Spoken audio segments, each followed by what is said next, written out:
Hi, welcome to Store Brand Comics, the cartoon one. I'm Tio, and this is Mom. Hi, Mom. And today we're talking about a movie that Mom sat on her phone through, A Letter to Momo. I saw more of it than you would think. She sat on her phone, and then towards the end, I could hear her breathing changing to sound like she was falling asleep. He had to prod me awake. I had to keep her awake because she was falling asleep for like the last 15 minutes of the movie, and I was not going to restart this dang thing. So and I wasn't going to pause it for her either, not this time. we have had to pause these movies so she could take a nap in the past. Hey man, quarantine life, all right? That's not, but you were doing that before the quarantine. So, yeah, but A Letter to Momo. Now, I can understand her taking a nap through this one. Like, ones that we've had to pause for her to sleep include My Hero Academia and Redline. I just couldn't stay awake anymore. And she fell asleep during the loudest parts of both those movies.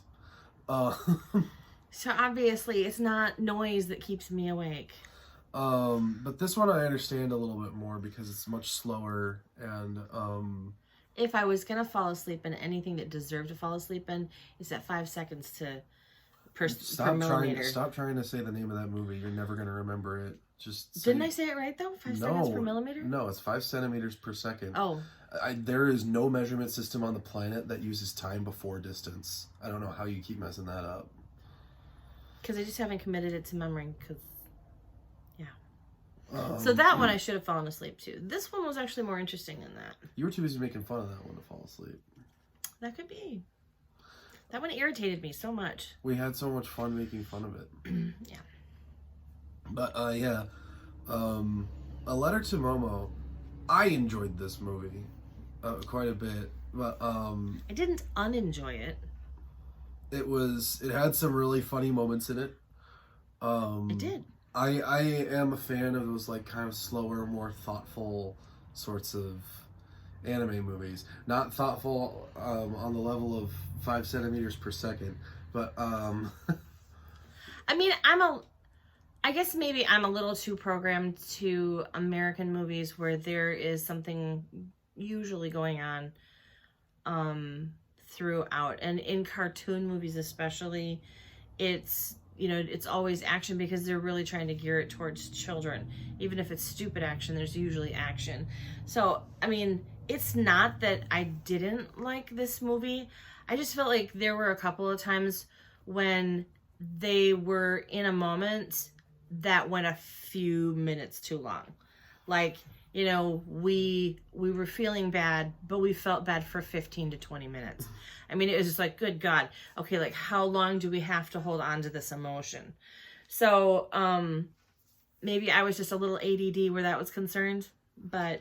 Yeah, and I suppose you could technically consider this movie a comedy. It's a dramatic comedy, but... and it does have some really funny moments. I will admit. It just takes, I think, about the first 15 or 20 minutes or so of the movie to actually get into the comedic bits, because it takes a while for... If you look at the cover of this movie... The girl in pink right there, that's Momo. Mm-hmm. And these 3 weird-looking guys around her are all spirits. Mm-hmm. And it takes a good bit for those 3 characters to actually come into the movie. Okay, I'm just gonna quick do a little thing here. Okay, that one is disgusting. That one's okay. This one's freaking hilarious. Yeah, this medium-sized one is voiced in the American version.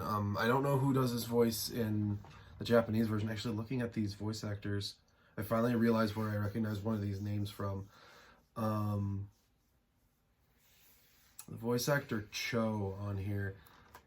He's the Japanese voice of Brook in One Piece. Oh. And this seems like the sort of character he would do the voice of. So that might be him. I don't remember, though, from watching the credits. So, but does he do a really good American accent? Because if he does, you're talking about talking about the Japanese version. Oh, okay. Because I was gonna say unless he does an extremely good American accent. I'm talking about the Japanese version. Oh, okay. But we did watch the English version. Yeah. The English version Yeah. of the movie, that character is voiced by an actor named Dana Snyder, who, for anyone who has watched Chowder, he's the voice of Gazpacho. I love Chowder. And also in the Venture Brothers, he's the voice of that gay alchemist guy. I don't remember his name. I've never seen that one. I know. I'm just talking for the audience in general. Yeah. He does a lot of mostly comedic voices, but But like if you're looking for a good cartoon, you gotta watch Chowder if you've never seen Chowder. Chowder is hilarious. Chowder's fantastic. I love that. It was created by C.H. Greenblatt, who did a lot of writing on early SpongeBob episodes. So it has that like classic SpongeBob sense of humor to it. But back to Momo. Yeah, back to Momo. What was I saying? Right, the voice acting, like that green guy, the medium-sized one. In the American version, he's voiced by Dana Snyder, and maybe in the Japanese version, voiced by Cho. It seems like the sort of character he would do the voice for, because Brooke is actually a somewhat similar character in One Piece. So, well, it's a very like the little gross guy. He's kind of slow and dim-witted. The big guy has that big burly kind of, like dope-de-dope, kind of attitude, and the middle guy is sharp and quick and snarky and and sarcastic. It's just very funny. All of his lines are very quick. The first time you hear his voice in the entire movie, you actually don't even see him yet, but like, because Momo finds out that these three spirits live in her attic, and she thinks she's going crazy because she's the only one who can hear or see any of these guys. And there's a point in the movie where she's like waking up for the day, and she hears them, like their muffled voices up in the attic, and the green one says something along the lines of like, "I'm starving to death, and if I don't eat something soon, I'm gonna eat one of you." And he's constantly hungry. Yes. I could totally. It's actually they make a point to say in the movie, like, the three of them, as a punishment for something, were cursed with unending hunger. Mm-hmm. So like all three of them are constantly trying to eat. Yeah. So that's definitely a theme in the movie.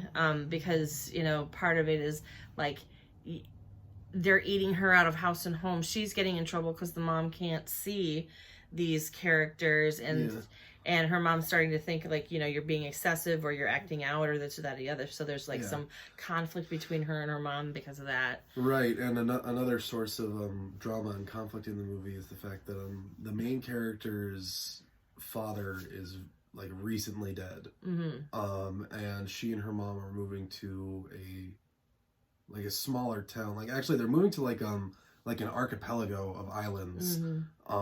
Is it like a new island? Yeah, like the sort of thing where every island has its own little small town on it, and there's like only one doctor in the area, sort of thing.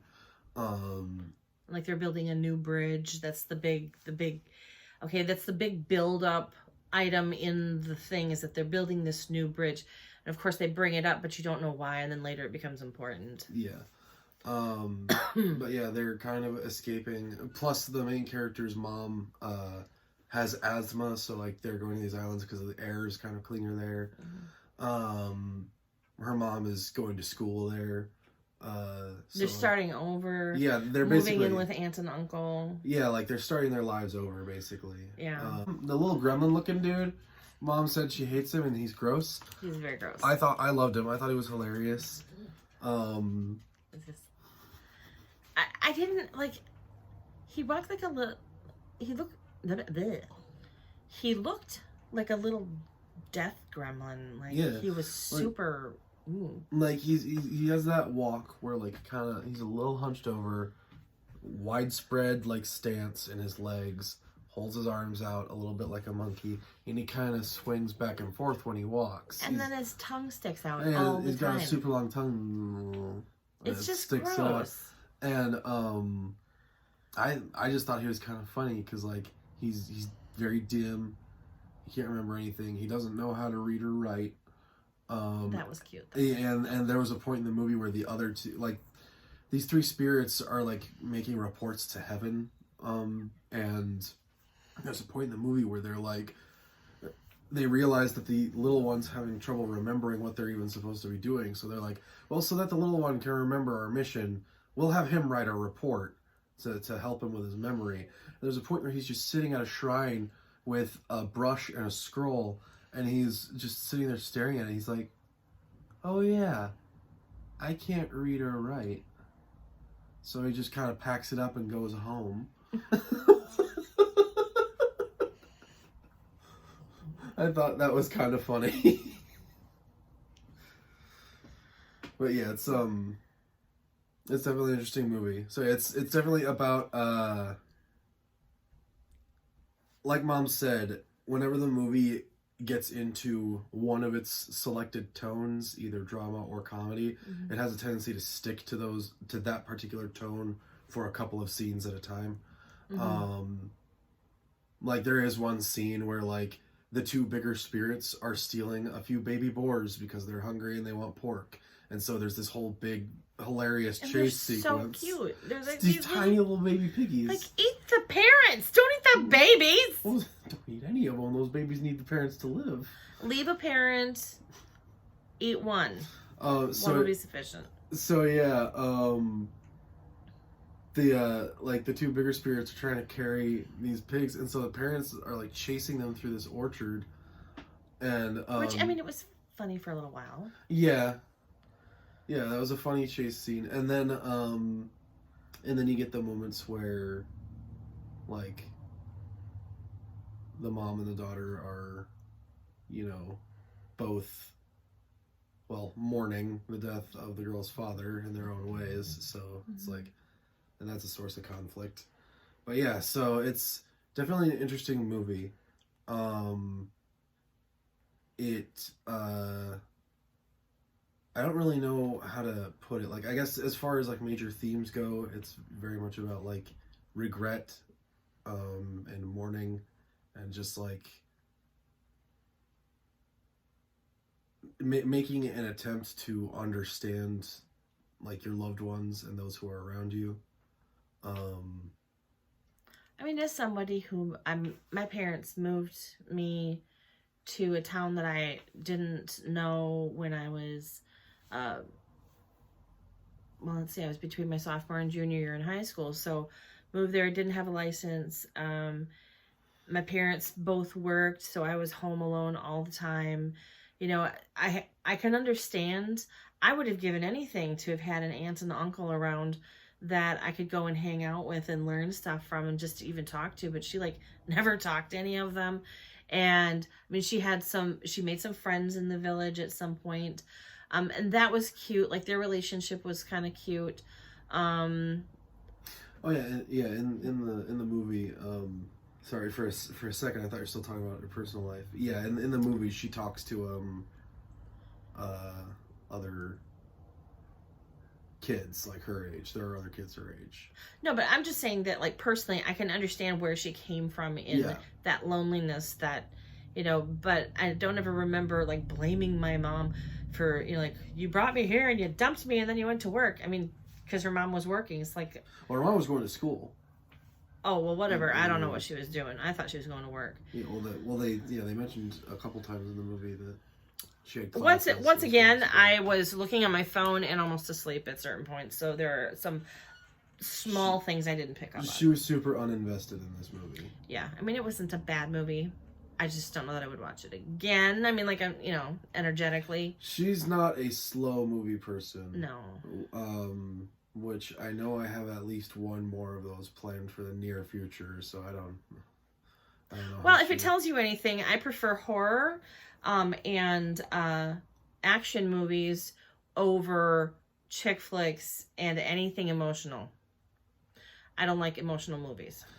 I also prefer horror and action over, slower movies like this typically. But there's just something about, I guess, these sorts of movies, when they're animated at least, that I like them. I don't know, maybe it's the way they look, because this is a very pretty movie. It is. Oh, speaking of, because we always go over like the visuals. animation style. Yeah. This one was really weird because you said that it's very common for Japanese cartoons to kind of have that realistic picture in the background, Yeah. and then it's like they draw a 2D cartoon over the top of this 3D picture. Yeah, well, it's not necessarily the picture was 3D because you can tell it's the entire movie's hand drawn, but you can tell that they made a pretty extensive use of reference photos of like real locations, and then the characters. Well, I will say the characters are actually more like realistically designed than usual for anime in this movie. I guess it was more like the vehicles. I remember the vehicles the boat looked really like. No, the vehicles were probably 3D generated. Okay, well they looked very detailed.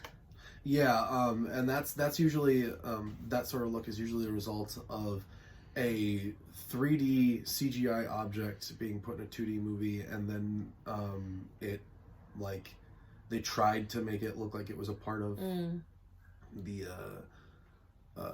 yeah, because like the characters movie. and stuff didn't stand out after a while. Like it wasn't where you went, oh, there's something jarring about this through the whole thing. It wasn't. It was just in the beginning. It was like that city looks really real, like a picture, but the cartoon stuff over the top looks like it's cartoon.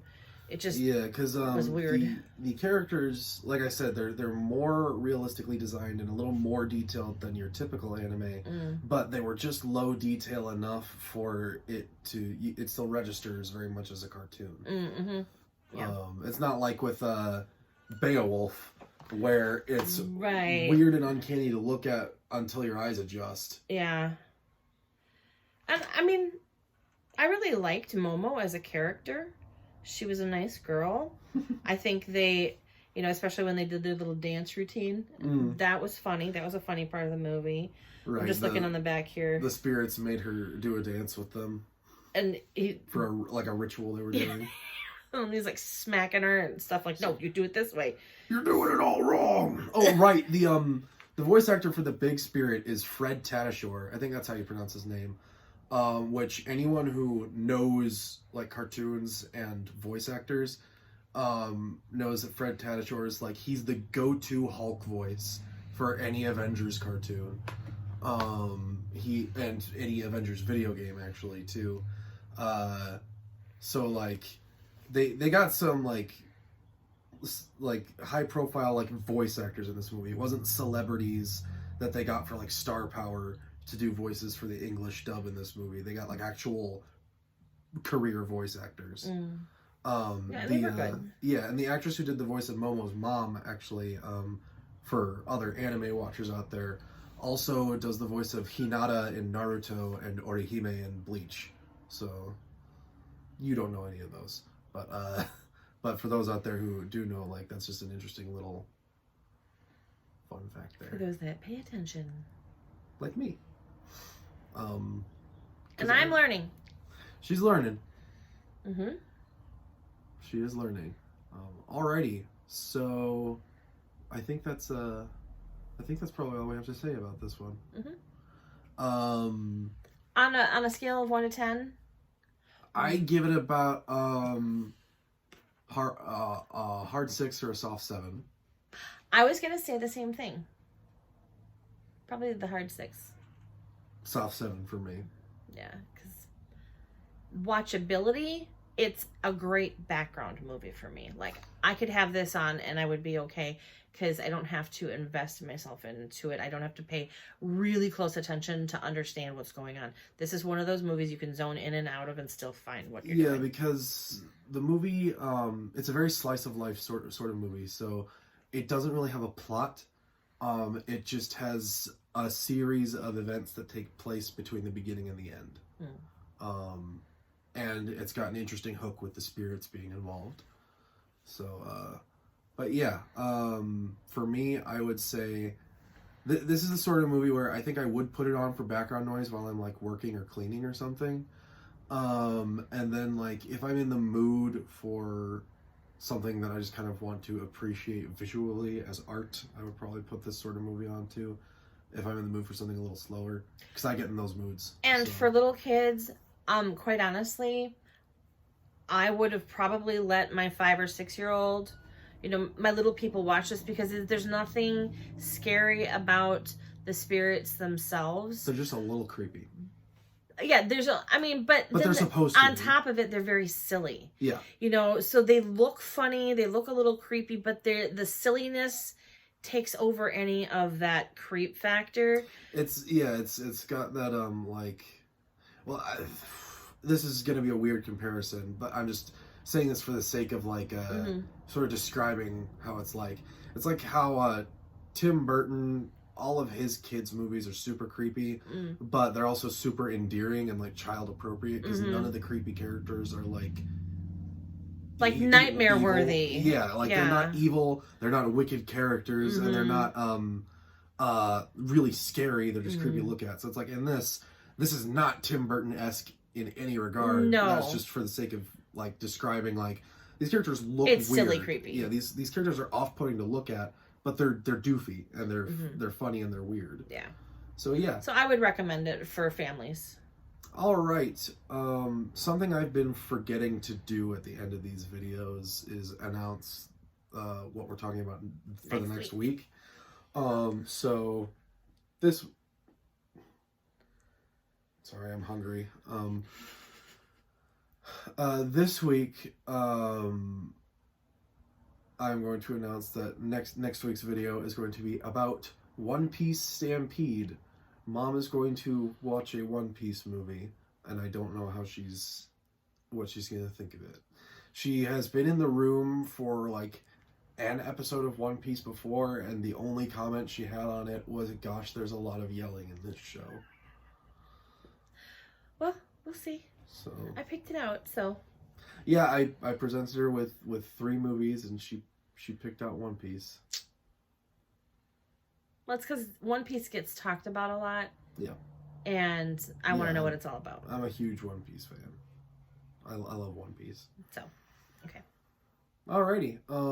So if you think that this video directed you towards an interesting movie, I personally think it's interesting. It's definitely good to just appreciate as a piece of animation. Then subscribe if you haven't already. That's in order. And we will see you next week. We can see you.